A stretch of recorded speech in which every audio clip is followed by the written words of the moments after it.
Hello friends of Kinyarwanda as well as Rwandan culture. You are still welcome.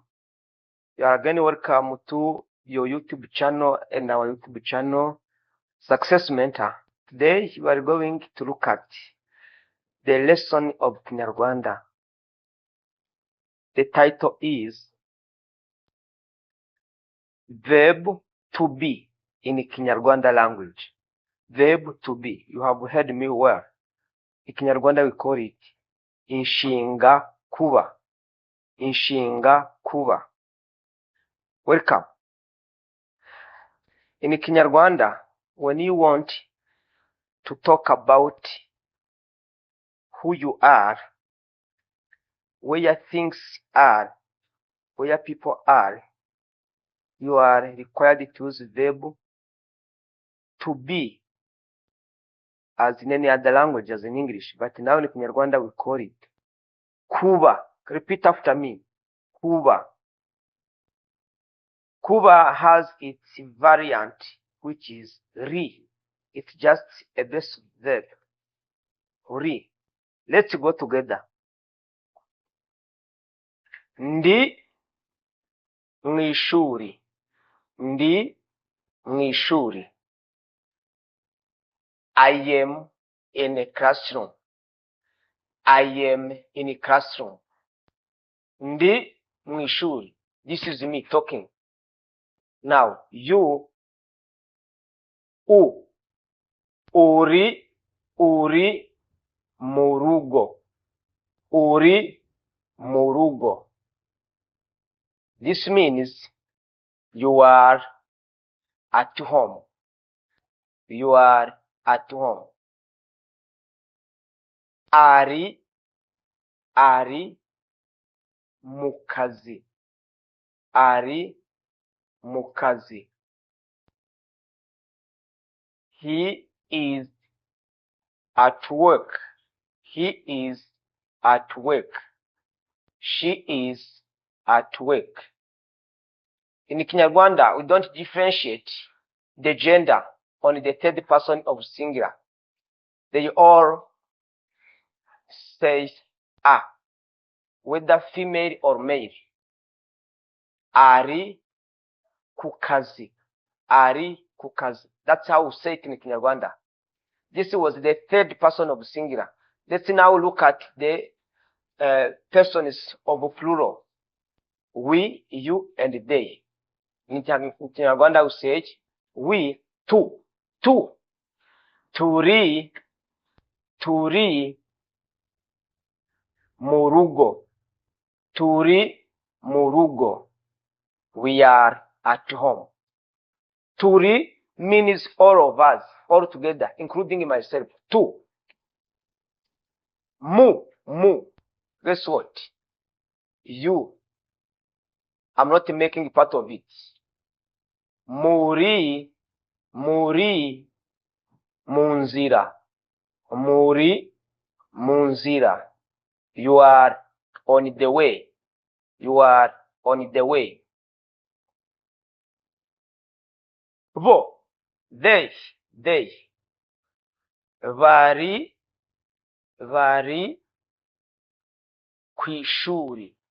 Bari kwishuri. They are at school.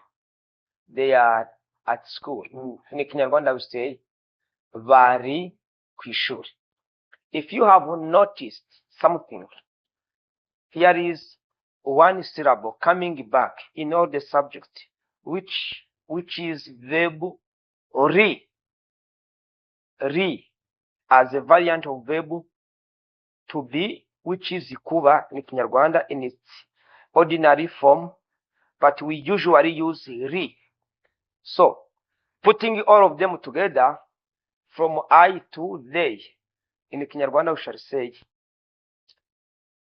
ndi, uri, ari, turi, muri, bari. From there now, you can use it in any sentence you want, knowing what you are talking about. You can use verb ri to talk about one's profession. Ndi mwarimu. Uri umushoferi. I am a teacher. Ndi mwarimu. I am a teacher.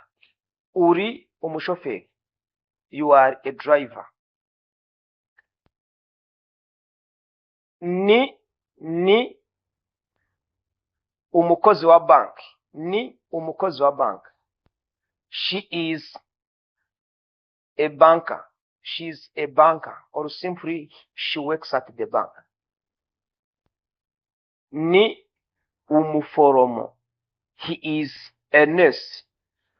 These are the professions we are trying to describe with the verb to be in Kinyarwanda. Ri. The root is ri. And then you change the subjects. Let's move on. Turi abacuruzi. Turi abacuruzi. We are traders. We are traders. Muri ba rwiyemezamirimo. Muri ba rwiyemezamirimo. This means you are entrepreneurs. You are entrepreneurs. Ni abubatsi. Ni abubatsi. They are engineers or builders. Ni. So here is something to notice. On the third person, depending on the message you are trying to convey, ri can change into ni.